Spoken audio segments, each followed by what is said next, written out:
What's up mga idol at welcome back dito sa ating channel. So ngayon mga lodi, nagpakita lamang ako dito sa ating YouTube channel kasi magre-reaction lamang ako dito mga idol sa isang hunter natin mga lodi, no. Nakita ko lang to mga idol sa mga group sa Alimokon mga lodi, no. So hindi talaga ako makapaniwala mga idol sa ganun na kuha na huli niya mga idol lodi, no.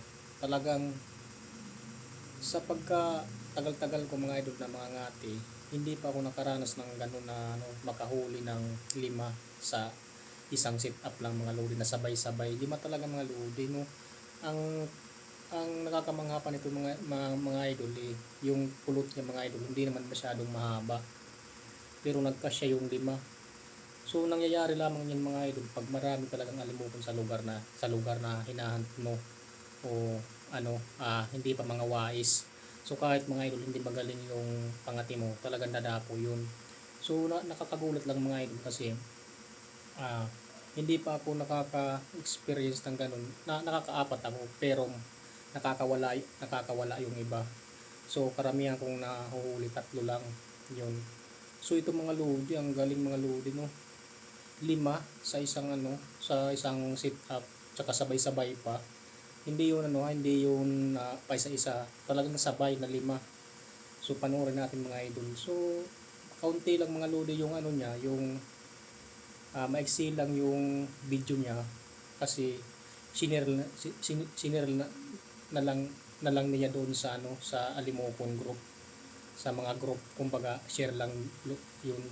Napanood ko mga lodi, sabi ko, nag-comment nga ako doon, sabi ko kung may full video. Kasi ang galing mga lodi, ang nakakamangha ba yung 5 sa isang sit up. So panoorin natin mga lodi, no. So hindi ko lang mga idol kung kanino tong video, basta napanood ko lang mga idol sa group ng mga Alimokon. Yan, so panoorin natin mga lodi. Grabing sonson. Under training ako si Barson. Pila ka bok? 5. 5 na ka bok. 1, 2, 3, 4, 5. Thank you. So yun mga idol, no, napanood ko naman siguro mga lodi, no. Ang kagandahan pa nito mga idol, hindi siya nagpanic ba na kasi 5, kasi 5 di ba dapat magmamadali ka na kuhanin mo. Talagang kumpiyansa sa, kumbaga tiwala siya sa pulot niya mga lodi, no. Padahan-dahan nga lang siya mga lodi, no. So maganda yung pulot niyang ginamit mga idol, no. Kasi ang iba diyan mga idol, pag madami nang nahuhuli sa isang sit up mga idol, nakakawala talaga yung iba. Siya hindi siya nagpanic mga lodi, no. Kumbaga relax lang mga idol, no. So ang galing ng hunt na ang galing mga tinito mga idol, kung sino ka man mga idol na hunter natin yan, kung sino yan, sobrang galing mga lodi yan. So yung mga idol, no, so maraming salamat at ni-reaction ko lang to kasi ngayon ko pa lang talaga mga idol na nakakita ng ganong huli mga idol, 5 sa isang sit up sabay-sabay pa yun. So maraming salamat mga idol sa panonood nyo.